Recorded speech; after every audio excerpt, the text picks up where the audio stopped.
নমস্কার, আশা করি সবাই ভালো আছেন।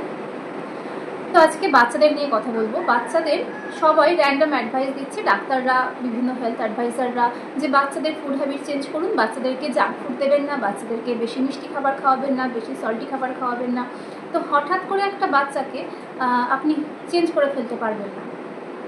একজন আপনাকে বলল যে আপনার বাচ্চার ফুড হ্যাবিট পাল্টে ফেলুন, আর আপনি পরের দিনই ফুড হ্যাবিট পাল্টে ফেললেন, এটা কখনোই হতে পারে না। বাচ্চা ছোটোবেলা থেকে নিজে দোকানে গিয়ে কখনো সেই জাঙ্ক ফুডগুলো, কখনো সেই অতিরিক্ত মিষ্টি, প্রিজারভেটিভ দেওয়া খাবারগুলো সে নিজে কিনে খায়নি, তাকে কিন্তু আমরাই খাইয়েছি।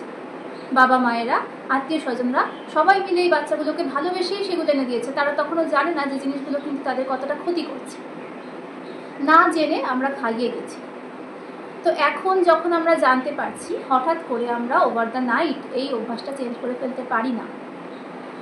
তো আমাদের কি করতে হবে? একটা রিয়েলিস্টিক ওয়েতে চেষ্টা করতে হবে। এটা একটা কন্টিনিউয়াস প্রসেস, এটা কখনো একবারে হয়ে যেতে পারে না। এটা একটা কন্টিনিউয়াস প্রসেসে চলবে, যে মা বাবা, তারা, আত্মীয় স্বজন সবাই চেষ্টা করবে বাচ্চাটিকে আস্তে আস্তে আস্তে আস্তে যেমন হ্যাবিট তৈরি হয়েছিল তেমনই আস্তে আস্তে হ্যাবিটটা ছাড়িয়ে দেওয়া। তার জন্য প্রথমে নিজের মাইন্ডসেট চেঞ্জ করা। মন যদি তৈরি না হয়, আপনি বাচ্চাকে কি করে চেঞ্জ করবেন? তো তার জন্য আমাদেরকে প্রথম থেকেই ছোট ছোট স্টেপে এগোতে হবে।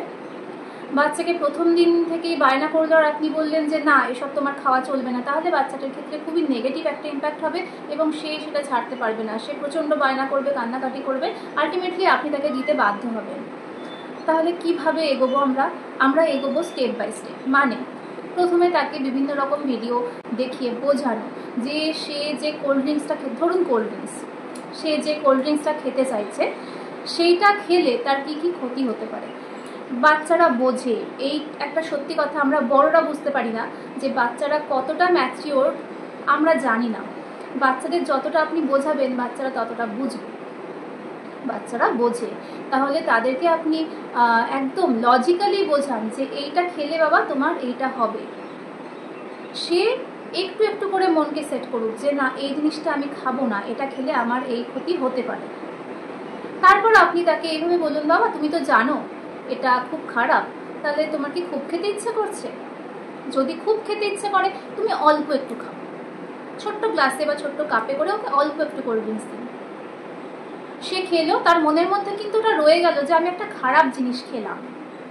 এইভাবে করতে করতে আপনি দেখবেন মাসখানেক, মাস দুয়েক এইভাবে যেতে যেতে নিজেরাও কিন্তু খাবেন না। এমন নয় যে নিজেরা গ্লাস ভর্তি করে কোল্ড ড্রিঙ্কস খাচ্ছেন আর ওকে বলছেন যে তুমি বাবা ছেড়ে দাও, এটা হতে পারে না।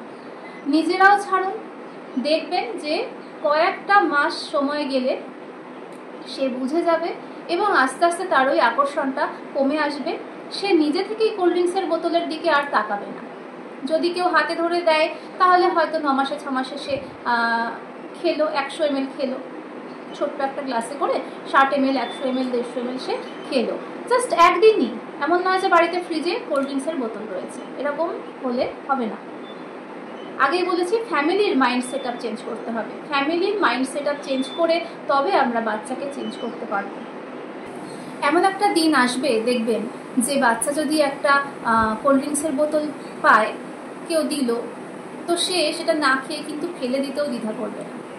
কারণ সে জানে যে এটা খেলে আমার আলটিমেটলি কি হবে, আমার শরীরের ভেতর কি হবে, শরীরটা আমার, তার যত্ন করার দায় আমার। কাজে এই সেন্সটা যখন বাচ্চার মধ্যে চলে আসবে, সে নিজের থেকেই কোল্ড ড্রিঙ্কসটা ছেড়ে দেবে। আজকে শুধু কোল্ড ড্রিঙ্কস নিয়ে আলোচনা করলাম না, আমি সব খাবারের কথাই বলছি, কোল্ড ড্রিঙ্কসটাকে একটা উদাহরণ হিসেবে দিলাম।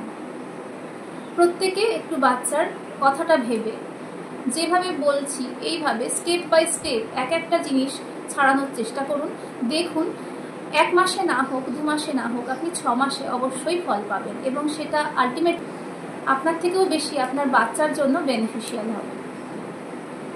নমস্কার, আজকের জন্য এইটুকুই। সাবস্ক্রাইব করে রাখবেন যাতে করে আমি এই ধরনের আলোচনা আপনাদের সামনে আবারও নিয়ে আসতে পারি।